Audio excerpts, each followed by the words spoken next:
मेरा नाम प्रिया है। मैं बहुत खुश थी कि मेरी शादी रवि से होने वाली है। शादी घर वालों की मर्जी से ही तय हुई है। मेरी भैया की शादी अभी 5 साल पहले ही हुई है। मेरी भाभी का नाम रचना है। मेरी भाभी बहुत सुंदर है, साथ ही बहुत हंसमुख है। हंसना और बातें करना उन्हें पसंद है। जब से भाभी घर आई है, घर में एक अलग ही माहौल रहता है। मेरी भाभी से मेरी अच्छी बनती है, लेकिन एक बात की वजह से मुझे नहीं पता था कि मेरी सोच इतना बदल जाएगी एक दिन। रवि जब घर आया था, तब मैं, भाभी और रवि साथ में एक कमरे में थे। हम लोग बैठे ऐसी ही बातें कर रहे थे जैसा कि मैंने पहले ही बताया कि मेरी भाभी बहुत बात में और मजाक करती है। ऐसे ही बातों बातों में उन्होंने रवि से कह दिया कि आपने भी क्या देखकर इसे पसंद कर लिया।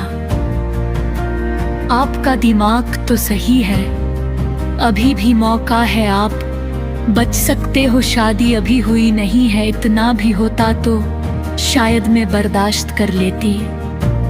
लेकिन उसके बाद जो रवि ने कहा उससे मुझे ज्यादा बुरा लगा।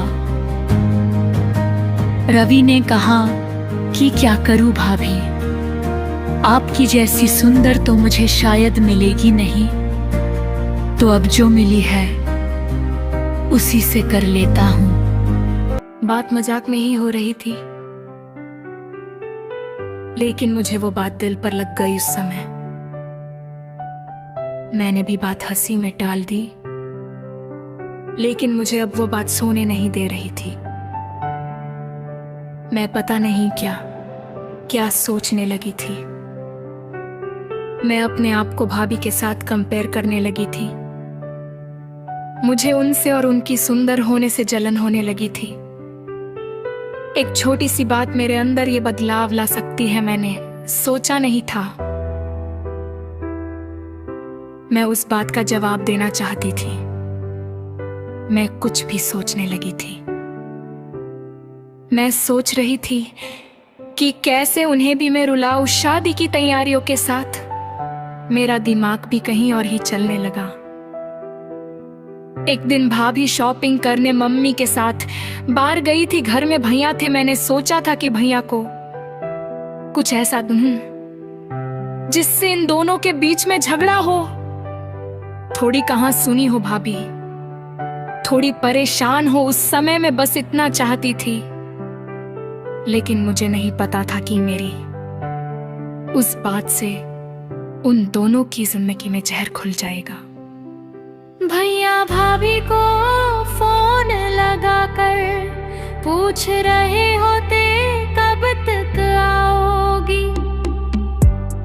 भाभी ने कहा बस ही आ ही रहे है। भैया बोले कि पहले भी यही बोला था, अभी भी ये कब तक आओगी। मैंने उस बात को पकड़ लिया और भैया के फोन रखने के बाद मैंने कहा कि खूबसूरत लड़कियों की बात का कोई भरोसा नहीं होता। बहनियां पता नहीं क्या क्या छुपाती है, क्या झूठ बोलती है आखिर। वो भाई तो मेरे ही थे, उन्होंने भी मेरी इस बात को पकड़ लिया। पूछा क्यों, क्या बात कर रही है, तुझे कुछ पता चला क्या। मैंने जानबूझकर ऐसा दिखाया कि मैं कुछ जानती हूँ और उनसे छिपा रही हूँ। मैंने कहा नहीं, कुछ नहीं, मैं तो बस ऐसे ही बोल रही थी। भैया ने फिर पूछा तो मैंने और ज्यादा उन्हें परेशान किया। मुझे पता था कि वो जितना परेशान होंगे उतना ही भाभी भी होगी। मैंने उन्हें ऐसे ही कहा कि भैया मैं क्या बताऊं, आप खुद समझदार है। वो बोले क्या मतलब, क्या बोलना चाहती है, ठीक से बता। मैं अब क्या कहती, लेकिन अच्छा हुआ कि उसी समय भाभी और मम्मी वहां आ गए। और बात टल गई, लेकिन मुझे बहुत खुशी हो रही थी कि मैंने अपना काम कर दिया। भैया उनके आते ही अपने कमरे में चले गए। बस मुझे अब भाभी का वैसा चेहरा देखना था जो मैं देखना चाहती थी। भाभी करीबन घंटे बाद जब कमरे से निकली तो उनका चेहरा बयान कर रहा था कि मैंने जो बोला है उसका असर हो रहा है। भैया का भी मुंह उतरा हुआ था। उस दिन से भाभी का बोलना और हंसना कम हो गया। भाभी का मुंह उतरा रहता था। मैं पता नहीं कैसे इतनी कठोर हो गई थी कि उनके आंसू से मुझे खुशी मिल रही थी। भैया और भाभी में सब कुछ ठीक नहीं है। इस बात का पता अब हमारे घर में सबको चढ़ गया था। भाभी अब मुझसे भी बात नहीं कर रही थी, लेकिन मुझे बुरा नहीं लग रहा था। एक दिन भैया भाभी से किसी बाप बिगड़ गए और सबके सामने उन्हें घर से जाने को कहने लगे। मम्मी और पापा ने कहा कि क्या हुआ, क्या बात कर रहा है, ऐसा क्या हुआ?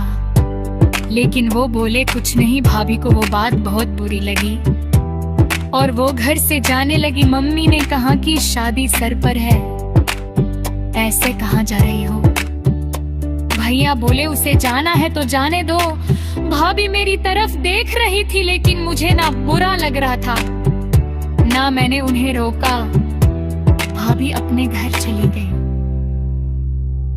शादी में सिर्फ 10 दिन बाकी थे और भाभी घर से चली गई। लगे मम्मी भैया और पापा को देखकर अब मुझे थोड़ा बुरा लगने लगा था, पर मैं अब कुछ नहीं कर सकती थी। क्यों कि बात बहुत आगे निकल गई थी।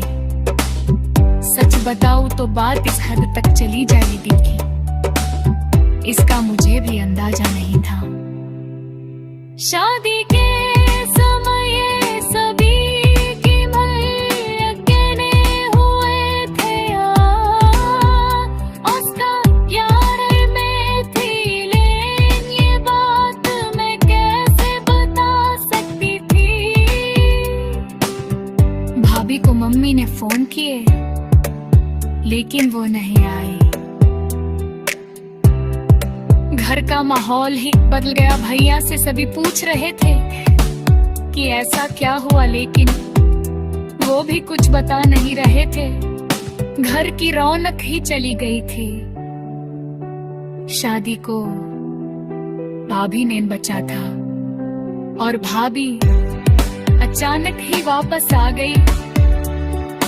भाभी को देखकर मम्मी खुश थी। मैं अभी भी भाभी से बात नहीं कर रही थी। सोच रही थी कि किस मुंह से बात करूं, मेरी वजह से खा गई है। इतना परेशान जो हुई भाभी खुद ही मेरे पास। हाय, मैंने बोला आप आ गई। वो बोली मैंने सोचा कि अगर मैं नहीं आती तो तुम्हें तैयार कौन करता।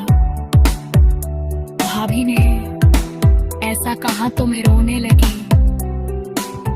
भाभी ने कहा कि मुझे तुम्हारे भैया की बातों का इतना बुरा नहीं लगा।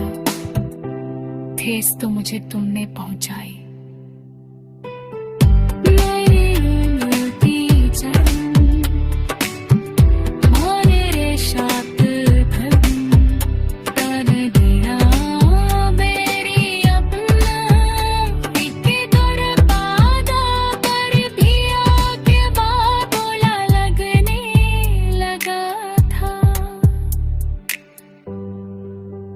पर मैं अब कुछ नहीं कर सकती थी, क्योंकि बात बहुत आगे निकल गई थी।